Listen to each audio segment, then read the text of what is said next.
తమంతా బీఆర్ఎస్లోనే కొనసాగుతున్నామన్నారు రాజన్న సిరిసిల్ల జిల్లా కేంద్రానికి చెందిన కౌన్సిలర్లు. సిరిసిల్ల మున్సిపల్ చైర్మన్పై అవిశ్వాసానికి రంగం సిద్ధమవుతుందన్న ప్రచారాన్ని వారు ఖండించారు.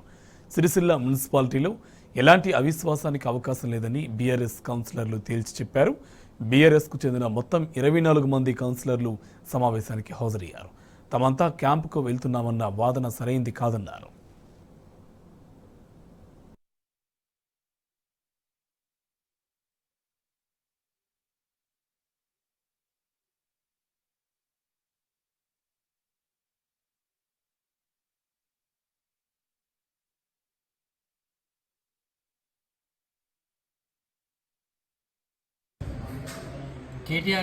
కేటీఆర్ గారి నియోజకవర్గంలో సిరిసిల్ల మున్సిపాలిటీలో కొందరు కౌన్సిలర్లు అవిశ్వాసం కానీ క్యాంపుకు వెళ్ళిరని జరుగుతున్న ప్రచారంలో ఎలాంటి నిజం లేదు.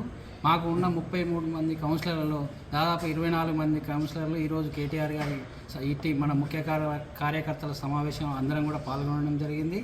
అలాగే కొందరు కౌన్సిలర్లకు అనారోగ్య కారణాల వల్ల వాళ్ళు అన్నారు ఇంట్లో ఉండడం జరిగింది. మిగతా 5 వాళ్ళ వ్యక్తిగత కారణాల దృష్ట్యా వాళ్ళ వ్యక్తిగత పనుల మీద వాళ్ళు కొన్ని దూర ప్రాంతాలకు వెళ్ళిన కారణంగా కొందరు కావాలని పనిగట్టుకొని అవిశ్వాసం పెడుతున్నారని ఈరోజు పుకార్లు చక్కర్లు కొట్టిస్తూ లేని దాన్ని ఉన్నట్టుగా చేస్తుందని మేము పురపాలక సంఘం కౌన్సిలర్లుగా మా సిరిసిల్లకి అందరం కూడా ఖండించడం జరుగుతుంది. ఎలాంటి అవిశ్వాసం లేదు, అలాంటి అపోహలు కూడా లేవు. మేము పూర్తి స్థాయిలో మేము పార్టీ వెంటే ఉన్నాం. మళ్ళీ ఎవరు కూడా మేము కూడా అవిశ్వాసం అని కూడా ఉంటాము. మేము పార్టీ నాయకత్వం ఏది చెప్తుందో దానికే ఉన్నామని చెప్పి వాళ్ళు కూడా మాకు చెప్పడం జరిగింది. ఇప్పటికి కూడా ఎవరు కూడా ఎటు పోలేదు. అందరం కూడా కలిసికట్టుగా ఉన్నాం. ఏ ఒక్కరు కూడా మేము అవిశ్వాసానికి పోవడానికి సిద్ధంగా లేము. అందరం కూడా పార్టీతోటే ఉంటున్నాం. ఇవన్నీ పుకార్లను మేము అందరం కూడా కలిసికట్టే ఖండిస్తున్నాం. మేము ఇట్లాంటి చౌకబారు పనులు ఎవరు కూడా చేయొద్దని మేము ఈ సందర్భంగా చెప్తున్నాం. తెలంగాణ రాష్ట్రంలో మాజీ మంత్రివర్యులు కేటీఆర్ ఇలాకాలో ఇలా ముఖ్య కార్యకర్తల సమావేశానికి వ్యక్తిగత కారణాల వలన 4-5 రాలేకపోయినందున దాన్ని ఒక వార్తగా సృష్టించి దానిలో సిరిసిల్ల మున్సిపల్ చైర్పర్సన్పై 16 మంది అవిశ్వాసం అనుకుంటూ ఛానల్లో తిరగడం జరిగింది.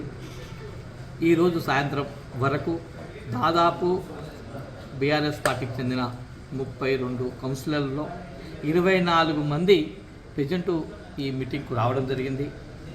ముఖ్యంగా కౌన్సిలర్ తోటి కేటీఆర్ గారు ప్రత్యేక సమావేశం ఏర్పాటు చేయడం జరిగింది. మరి 31 మందిలో 24 మందితో మాట్లాడిన కేటీఆర్ గారు ఇలా ఈ న్యూస్ వల్ల 5-6 మంది వ్యక్తిగత కారణాల వల్ల వాళ్ళు రాలేకపోయారు.